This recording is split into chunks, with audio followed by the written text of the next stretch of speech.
ଆମେ ପୂର୍ବ କ୍ଲାସରେ ପଢ଼ିଥିଲେ ଭାଷା ପୁଣି ଆଜି ଆମେ ଭାଷା ପଢ଼ିବା ଠିକ୍ ଭାଷାରେ କହିଲ ଦେଖି ଆଜି ଆମେ ପଢ଼ିବା ହେଲା। ତ ପ୍ରଥମେ ପିଲାମାନେ ମୋତେ ଗୋଟେ କଥା କହିଲ ତୁମମାନଙ୍କ ଘରେ ତୁ କିଏ ଅଛନ୍ତି ଜାଣିଛ ତୁମମାନେ ସମସ୍ତେ ଜାଣିଛ କହିଲ ବଡ଼ ବଡ଼ କହିଲ ଜାଣିଛ ହଁ କହୁନ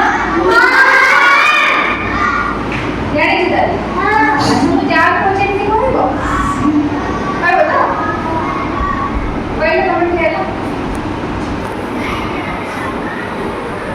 ତମ ଘରେ ସବୁ କିଏ ଅଛ ବଡ଼ ପାଟିରେ କି ବାପା ମାମା ଜେଜେ ଆଉ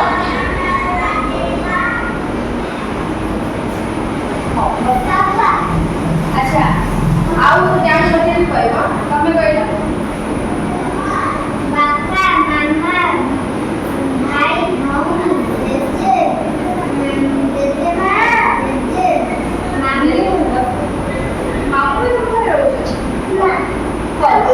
ହଉ ଛାଡ଼ ମୁଁ କହିଦେଉଛି ତମମାନେ ସମସ୍ତେ ଶୁଣ ହେଲା ଆମମାନଙ୍କ ଘରେ ବା ତୁମମାନଙ୍କ ଘରେ ବାପା ଥାଆନ୍ତି ମା ଥାଆନ୍ତି ଭାଇ ଭଉଣୀ ଦାଦା ଖୁଡ଼ୀ ଜେଜେ ଆଉ କିଏ ଜେଜେମା ଏଇମାନେ ସବୁ ଥାଆନ୍ତି ହଁ ନା ନାଇଁ ହଁ ଆଚ୍ଛା ତୁମମାନଙ୍କର ଘର ପାଖରେ ଆଉ ଜଣଙ୍କ ଘର ଥିବ ନିହାତି ତମ ଘର ଏକୁଟିଆ ଅଛି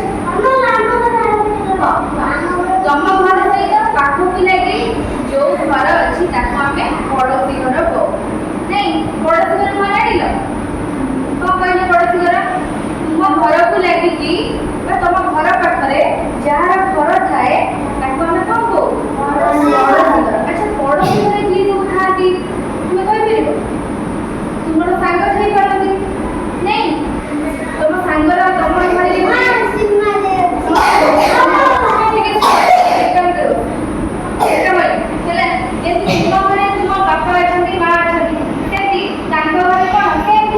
ବାପା ଥିବେ ମା ଥିବେ ଜେଜେବାପା ଜେଜେମା ତାଙ୍କର ଭାଇ ଭଉଣୀ ଆଉ କଣ ଦାଦା ଖୁଡ଼ୀ ତାଙ୍କ ପିଲା ଏମିତି ସବୁ ଥିବେ ହଁ ନା ନାଇଁ ଥିବେ ନା ନାଇଁ ତାହେଲେ ପଡ଼ୋଶୀ ଘର ଜାଣିଲ ତୁମ ଘରେ କୋଉମାନେ କୁହନ୍ତି ମୋ ପଡ଼ୋଶୀ ଘରେ କିଏ କୁହନ୍ତି ଜାଣିଲେ ସମସ୍ତେ ଆଜି ଆମେ ପଢ଼ିବା ମୁଁ ତମକୁ କବିତା ମାଧ୍ୟମରେ ପ୍ରଶ୍ନ ପଚାରିବି ତୁମେ ମୋତେ କହିବ ତୁମେ କ'ଣ ତୁମର ହେଲା ଘରେ ତୁମେ ତାଙ୍କୁ କ'ଣ ବୋଲି ଡାକ ହେଲା ମୁଁ ଆଜି ତମକୁ କବିତା ମାଧ୍ୟମରେ କ'ଣ କରିବି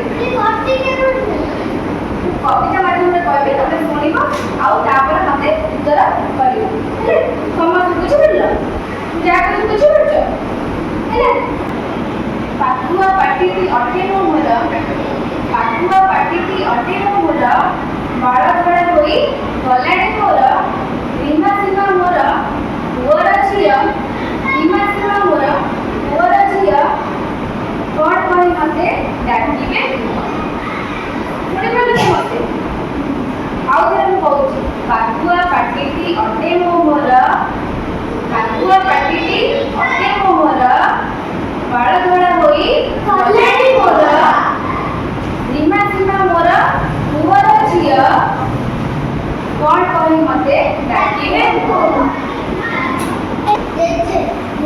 ଜାଣିପାରୁଛ ସମସ୍ତେ କ'ଣ ଡାକିବେ କେମିତି ଜାଣିଲ ଯଦି ଜାଣିଲ କେମିତି ଜାଣିଲ ତୁମେ କହୁଛ ଜେଜେ କଥା ହବ କେମିତି ଜେଜେ କଥା ତୁମେ ଜାଣିଲ ମୁଁ କହୁଛି ହେଲା ଯାହାର କ'ଣ ତୁମମାନଙ୍କ ଘରେ ଏମିତି ଲୋକ ଥିବେ ଯାହାର କ'ଣ ହେଇଥିବ ପାଖୁଆ ପାଟି ହେଇଥିବ ପାଖୁଆ ପାଟି ମାନେ କ'ଣ ଯାହାର ଦାନ୍ତ କ'ଣ ହେଇଥିବ ନଥିବ ଗଳି ପଡ଼ିଥିବ ନାଇଁ ଆଉ କ'ଣ ତାଙ୍କ ବାଳ ସବୁ କ'ଣ ହେଇଥିବ ଧଳା ହେଇଯାଇଥିବ ମାନେ ଚୁଟି କ'ଣ ହେଇଥିବ ତାଙ୍କର ଧଳା ହେଇଯାଇଥିବ ହେଲା ସେ କହୁଛନ୍ତି ତାଙ୍କ ପୁଅର ଝିଅ ହେଉଛନ୍ତି ରିମା ଆଉ ସୀମା ହେଲା ତାହେଲେ ତାକୁ ତୁମେ କ'ଣ ଡାକିବ ବଡ଼ ପାଟିରେ ସମସ୍ତେ ଭେରି ଗୁଡ୍ ଜେଜେ ହିଁ ଡାକିବା ତାହେଲେ ସମସ୍ତେ ବୁଝିପାରିଲ ମଜା ଲାଗିଲା କବିତାର ଆମେ ଦ୍ୱିତୀୟ କ'ଣ କରିବା ଦ୍ୱିତୀୟ କବିତା ବାକ୍ୟଟିକୁ ଆମେ କ'ଣ କରିବା କହିବା ହେଲା ଜେଜେ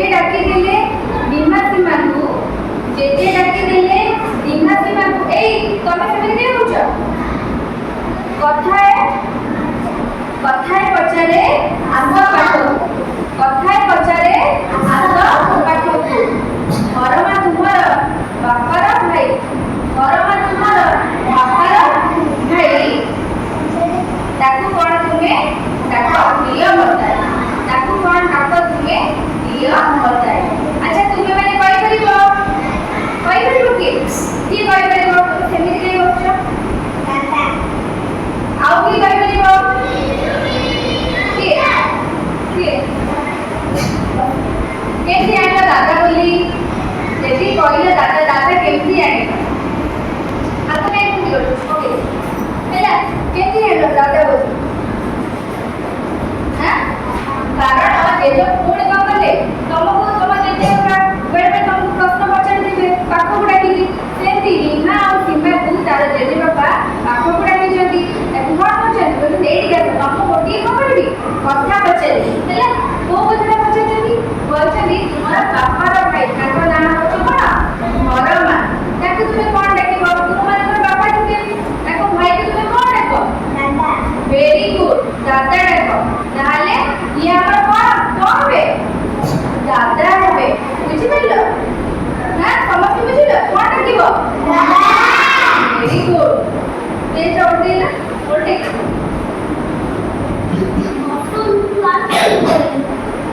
ତାହେଲେ ଆମେ এই କବିତାଟି ପୁଣି ତାର ନେକ୍ସଟ ପର ପଦଟି ପଢିବା ହେଲା। ଜେଜେ ଡାକିଦେଲେ ପୁଣି ପାଖକୁ, ଜେଜେ ଡାକିଦେଲେ ପୁଣି ପାଖକୁ, ଜନ୍ମ ଦେଇଛି ଯିଏ ତୁମକୁ, ଜନ୍ମ ଦେଇଛି ଯିଏ ତୁମକୁ, କଣ କରେ ତୁମେ ତାହାକୁ ଡାକ, ଯିଏ ଜାଣିଛ ହାତଟି ଟେକ। କଣ କରେ ତୁମେ ତାହାକୁ ଡାକ, ଯିଏ ଜାଣିଛ ହାତଟି ଟେକ। ତୁମେ ମାନେ ଏତିକି କେବଳ ଜାଣିଛ, ଆଉ କେହି ଜାଣିନ? କେହି ଜାଣିନ? ତମକୁ ଜନ୍ମ ଦେଇଛନ୍ତି, ତୁମେ କେହି ଜାଣିନ ତାକୁ କିଏ? ଯିଏ ତମକୁ ଜନ୍ମ ଦେଇଛନ୍ତି ତମେ ଜାଣିନ? ଆଉ ତମେ ଜାଣିନ? ତମକୁ ମୁଁ ଯାହାକୁ ପଚାରିଲି କହିବ, ଯିଏ ତମକୁ ଜନ୍ମ ଦେଇଛନ୍ତି ତାକୁ ଆମେ କଣ ଡାକିବେ? ତମେ ଜାଣିନ? ତମେ ଜାଣିନ କଣ? ତମକୁ କିଏ ଜନ୍ମ କରିଛନ୍ତି? ମୁଁ କହିଦଉଛି ଶୁଣ ହେଲା। ତ ତାଙ୍କୁ ଆମେ ମା